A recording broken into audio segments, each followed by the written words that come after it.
Hey guys, welcome back to the channel. I'm Lizz. I am a neurodivergent parenting coach, AUDHDer, Gen Xer, and I have two wonderful neurodivergent kids, one of whom I continue to home educate due to the school system not being what it once was. Welcome back to my channel. This is Clueless but Trying. Let's get into the video. I thought I'd do something a little bit different this week because this Friday is Friday the 13th and it gets a bad rap, quite honestly, doesn't it? And it's actually the only Friday the 13th we've got in 2025. Now this is to show you my hippie woo-woo spiritual side, I guess, because this is a very integral part of who I am as a person. It's something that has grown upon me over the years. Actually, since I was about 14, I was talking to my mum the other day how I had one of my first sort of paranormal books and Wiccan books back when I was 14, because that's when I started becoming interested in all the things I couldn't explain. Friday the 13th actually belongs to the goddess, and I think it's time that we bring that back instead of letting Hollywood horror movies give it this bad reputation that has been foisted upon us. Well, originally number 13 is actually linked to the lunar cycles. It's actually an incredibly natural number, a number of the universe, if you like. It's the number of moon magic, menstruation, and just beautiful natural wonders in this world. It's actually been a sacred number in many ancient cultures, including the Norse, specifically the mythology, which is where Friday actually gets her name from. It comes from Frigid or Freya. Now you probably know that already, that's quite a well-known fact, but let's just remind ourselves what Freya is. She is actually the goddess of love, sex, war, magic, and death. And I actually really like Freya because she is said to pull a chariot pulled by cats and adorned in eagle feathers, which to me sounds like some sort of sacred feminine warrior lady. So that's what Friday is. The way that we know Friday the 13th today has become a bit of a paradox. There are those of us that stick on the side of actually 13's a really lucky number and we embrace it and love it. But there's also a patriarchal systemic meaning that has come through the ages that means it's bad luck and it's going to be a bad day and you're going to get bad omens and don't walk under ladders and all those old superstitions come to light on this day. Women used to gather on Fridays, and every 13 moons they would come together to honour the cycles of bleeding, birthing, grieving and becoming the sacred feminine. We met to heal, to teach, to grow, and I think that's something that's been lost to some extent in the world that we are in now, and I think it's really important to perhaps try and embrace some of those original natural cycles again.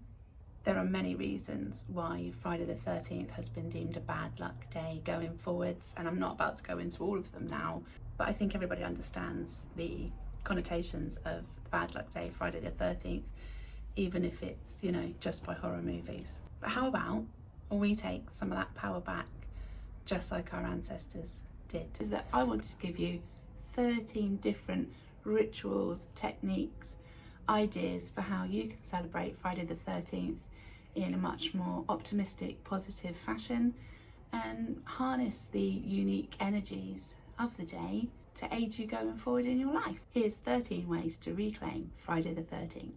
Number 1, dance to your favourite song. It sounds really, really obvious, doesn't it? It sounds really simple, but actually the magic happens in these small moments that we take for ourselves. And I think many parents are like myself, that maybe that dance party happens in your driveway, in your car, and you just have one more song before you go back in and transition back into being mum. Number 2, whisper intentions into your tea or coffee or drink of choice. Infuse your drink with love and wisdom and sacred intentions you have for yourself going forward. What are your goals? What are your dreams? Sit there and concentrate and build the image in your head of where you would like your life to go to.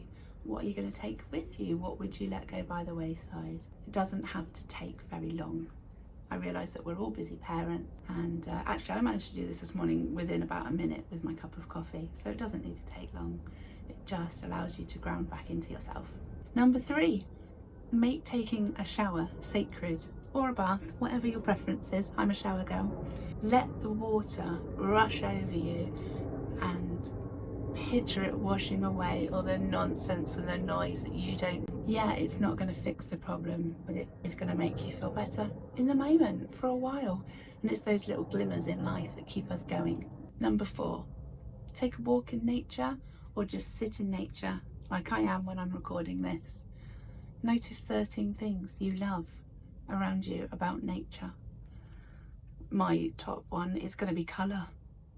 The colour that the natural world brings us is just phenomenal. Number 5, channel your inner goddess, channel Freya, or whoever it is that you look up to and connect with. Journal with her.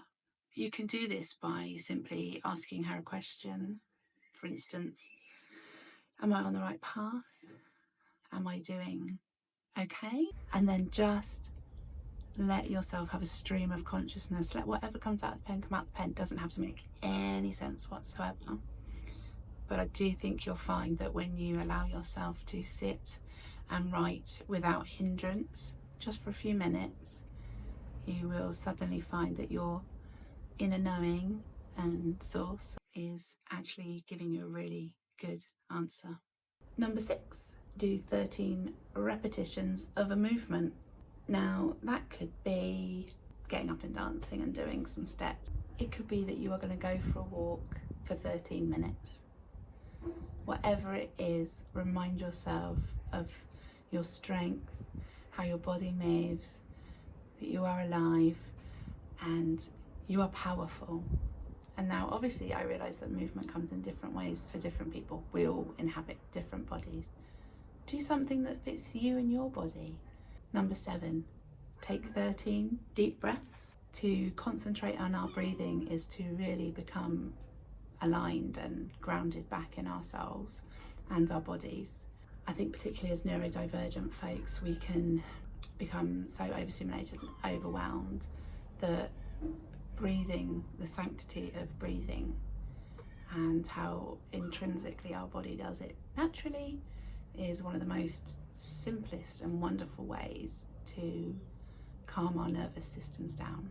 8, pull an oracle card if you're that way inclined. You may not be that way inclined. I love an oracle card, me. So on Friday I'm definitely going to be pulling myself an oracle card, and I'm going to be asking the oracle cards simply, what do I need to hear today? What is going to help me the most? Number 9, light a candle for the sacred divine. We light candles for many reasons in this world, but the real idea of lighting that fire is, again, to connect ourselves with ourselves and the earth, and lighting a candle and taking a moment to revel in that flame is a really good little ritual to partake in. Do it safely, obviously. 10, how about creating a flower offering? Now, I would really like to do a daisy chain again. I remember growing up doing daisy chains, and they were gloriously fun to do, and you'd get a little bit frustrated because the stems would break, and then you'd feel sorry because you kind of wasted a flower.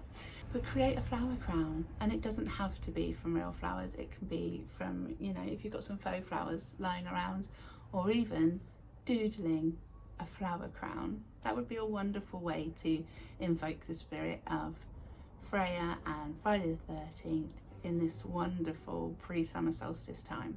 Number 11, adorn yourself in things that make you feel wonderful. Whatever it is that makes you feel good. All my beautiful little charms on my chain, they each represent something special to me, this one being Saturn after my cat. So just wear whatever makes you feel glorious. Number 12, how about meditation? And again, with us neurodivergent folk, I very much learned early on that actually people don't have a quiet mind when they meditate. What they actually do is they might have a thought come up, they will recognise it, drop it, and come back to calm. And then another one will come up. You recognise it, you drop it, and you come back to calm. Meditation is not just sitting there with an empty brain. So meditate for 13 minutes. And number 13, which might be quite a nice thing to do at the end of Friday the 13th, is to write 13 things you're grateful for. That can be that you survived the day, that you had a cup of tea. It doesn't have to be massive. Once we start looking for things to be grateful for, I do believe that we start seeing them more. And that ties back in with the whole Friday the 13th thing, that once you start looking for bad omens and bad things to happen on Friday the 13th, you tend to see them. So let's reclaim the whole day by focusing on what we are grateful for, what made us smile, what were the little glimmers in the day. Maybe it was just talking to somebody in a Facebook comment who made you smile, a funny gif a friend sent you. Whatever it is, write them down and end the day on as much of a high as possible. So take what you need, leave the rest. Please like and subscribe, it means the absolute world to me. I'm still very new here and finding my footing, and I'm just trying out some fun things. Thank you so much for being here. See you next time. What? What's the matter? Are you okay? What are you doing, little boy? Mummy's just filming a minute.